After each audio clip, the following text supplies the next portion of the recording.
Good news, everyone! So, hey nerds, how you doing? I hope you're doing well today. Video's gonna come in a few different parts. Part 1 is my new camera came in, so I should be getting filmed in some nice crisp 1080p right now. The second part is I have a new toy. This is a tripod with an attachment.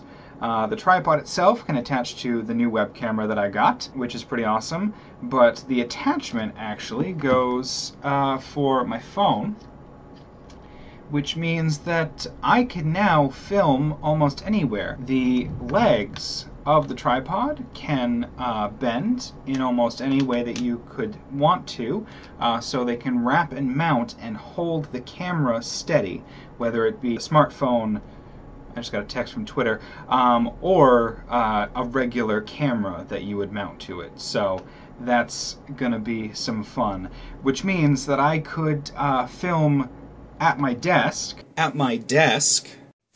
while I sleep, while I pet a cat, while I clean and sort, in my kitchen,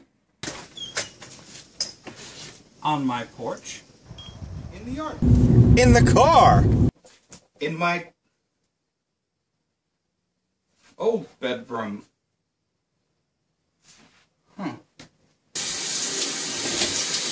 In the shower.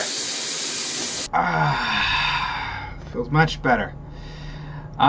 So, gentlemen, anyways, the point I'm trying to make is that I can now film anywhere with my camera without having to have someone else there to manipulate it. Although if I do need to move it around and still have me on camera, I will need to request help from somebody. With that being said, I'm a little bit more independent now. I don't just have to film here, I can film elsewhere, which is something that I'm looking forward to. My next segment is about the very interesting week that I have had. It started off with Saturday being like an epic day. Went to the fort at number 4, saw a really cool exhibit on blacksmithing through the ages, so from like as early as the 1700s all the way up to modern day. So I got to watch them make parts for a rifle, all the way up to a guy who literally blacksmiths for a living. That's all he does. He has his own business. He just smiths all day long. Eric, I have your new job for you. I'm gonna put that up and you guys can watch a little bit of that, so have fun with it. For instance, this is called the frism. This is where the flint strikes to make spark. And you can see this is the start of it right here. So this is the rough pattern of it before they finish it out and make it clean. And there's a lot of work. This obviously this block plate right here is the start of it right here. So that board that he's pointing to is a timeline of all the little pieces that it takes to make the firing mechanism, and to correct myself earlier, for a musket, not a rifle. Hammer struck the frism, this could snap back. See how that works? Mm-hmm. So everything was just literally a rocking, pivoting motion. So it was so simplified. Upset a foot on the bottom. Basically what you're doing is you're driving the material back on itself.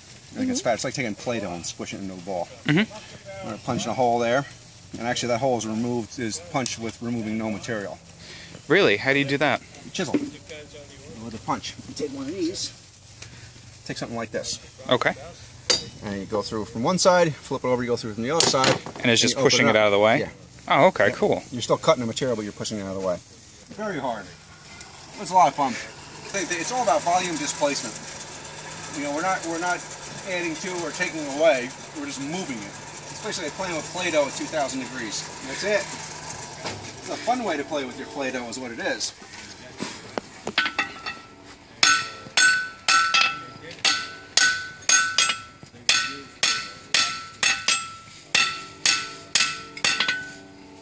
What I want to do now is I gotta get the bottom nice and flat. Because as we forge it back, you can see it got a little cup there.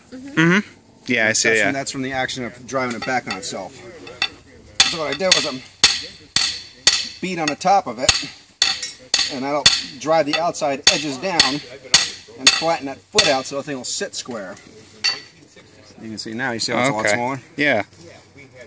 You can feel the heat even from here. So after exploring the fort, and I may have inappropriately climbed part of it again, I went to an open house at the New England Center for Circus Arts, which was kind of cool. I got to see a whole bunch of different things, got to play in the fabric and the trapeze and whatnot, and then I had a game night with Eric and a whole bunch of people, and it was a lot of fun. On Monday, I had my first class of parkour with Eric, which was great. I actually found out that I was able to do a lot more than I thought I was going to, which was pretty awesome. Whole rest of the week I've just been doing schoolwork and practicing some of the parkour, getting ready for next Monday. So you guys have a good one. Robert, I look forward to your video. Eric, I look forward to yours as well. Also, I'm working on your challenge. Have a good week, guys.